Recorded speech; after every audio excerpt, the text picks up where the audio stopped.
ଠାରୁ କେବେ ଟଙ୍କା କରି ଜାଣିଥିଲୁ କି? ମୁଁ ଟଙ୍କା ନେଇଛି ବୋଲି ମଉସା କଥା କହୁଛନ୍ତି। ହଁ। ଆରେ ହେ ହେ ହେ ତୋଡ଼ି ମା ସେ ସେଠି ତଳ ମା ହେ କଣ ଠିଆ ହେଇଛି? ପଚାରୁଛି ନା ପଚାରେ କଣ କହୁଛି ପଚାରେ ଟଙ୍କା ଆଣିଛି ମୁଁ ତମଠୁ ଟଙ୍କା ଆଣିଥିଲି ନା ତୁମେ ମତେ ଟଙ୍କା ଦେଇଥିଲ? ଏମିତି ବଙ୍କା ତେରା କଥାବାର୍ତ୍ତା କରିବୁନି ମୋ କରିବନି। ଦିନ ରାତି ରଖେଇ ବସେଇ ଦେଲୁ ମୁଁ 3000 ଦିଅ 6 ମାସରେ 10,000 3 ଲକ୍ଷ ଦିଅ 6 ମାସରେ 6 ଲକ୍ଷ ଏମିତି କହିକେ ମୁଁ ସବୁ ଟଙ୍କା ଧର ନେଇଗଲୁ ମୁଁ ତତେ ଟଙ୍କା ଦଉଥିଲି ଏମିତି କଣ ଅସୁବିଧା ପଡିଲା ଯେ ତୁ ମଉସା ଟଙ୍କା ଆଣିବାକୁ ପଡିଲା? ନାଇଁ ଅପା ମୁଁ ମୋ ସାଙ୍ଗରେ ଟଙ୍କା ଆଣିନି। ଆଉ ସେ ତ ମାଗୁଛନ୍ତି କାହିଁକି? ମୋ ସାଙ୍ଗ ଟଙ୍କାଟା ତ ସେ ଚିଟ୍ ଫଣ୍ଡ କମ୍ପାନୀ ଲାଗୁଛି। ସେ କମ୍ପାନୀଟା ତ ବନ୍ଦ ହେଇଗଲା। ହେଲେ ଲୋକମାନେ ଟଙ୍କା ମାଗିବା ବନ୍ଦ କରୁନାହାନ୍ତି। ଟଙ୍କା କେମିତି ସୁଝାନ୍ତି କହିଲୁ?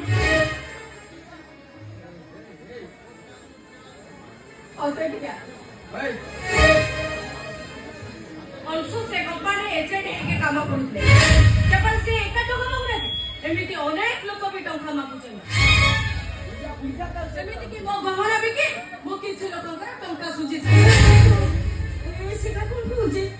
ସେଟା ଯାହା କହୁଛି ସତ କହୁছিল। କମ୍ପାନୀଟା ତ ବନ୍ଦ ହେଇଗଲା। ହେଲେ ଲୋକମାନେ ଟଙ୍କା ମାଗିବା ମତେ ବନ୍ଦ କରୁନାହାନ୍ତି। ମୁଁ ସେମାନଙ୍କ ଟଙ୍କା ମୁଁ କେମିତି ସୁଝାନ୍ତି?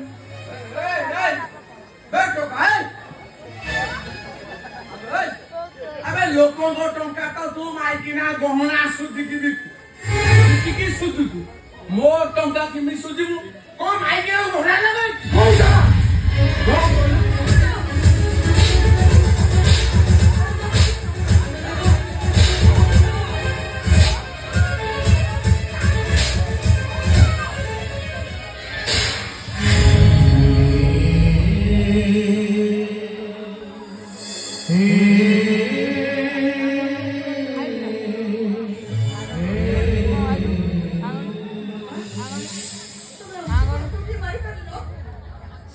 ছোট পিলা হচ্ছে বাবা, সে পুরো বড় হয়ে গলানি। যদি কিছু ভুল করে বসে এই অংশ কোন ডিডিটা বন্ধ তুই যেমন মৌসুম আন্দোলন কোন হয়ে যায় না তাহলে কোন হেই থাকা অবস্থা সাইবা লোক বড় নেই কহিবা লোক বড় ন বড় বড় দেখেই যে পৌঁছা যদি তাতে কিছু করতে তাহলে সাইবা লোক অসুবিধা কোন হয়ে যান্তা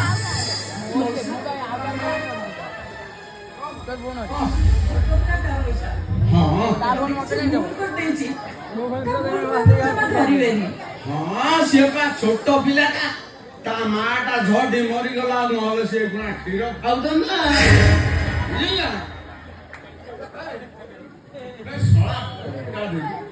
मागिବାକୁ ଆସିଲେ ପୁଣି ମାଡା ଖାଇବୁ ତମେ ଗୋଟେ କାମ କରୁନା ସେ କାଟିଆ ମାଇଲା ଖାଇଛି ଏଇଟା କି ଦଉଛ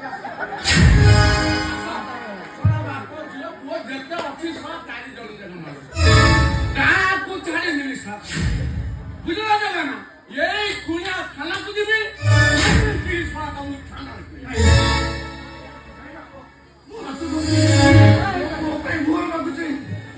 क्षमा करते पुलिस स्टेशन जीवो तमें घर बाहर सब पार्टी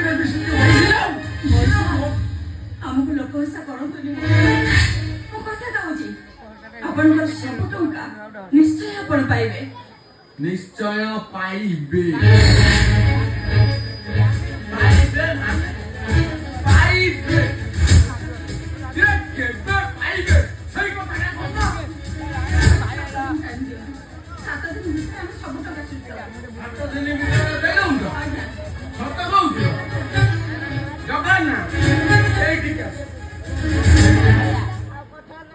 ଝିଅଟା କହିଲା ମୁଁ ତା କଥା ରଖିଲି ଯୋଉ ଦିନ 7 ଦିନ ପୁରିବ ସେଇ ଦିନ ଆସିବି ଯଦି ସେଦିନ ମୁଁ ଟଙ୍କା ନ ପାଏ ଆମେ ବାପ ଝିଅ 2 ଜଣ ମତେ ଚିହ୍ନି ମୋ ନାଁ ଗରିହାରୀ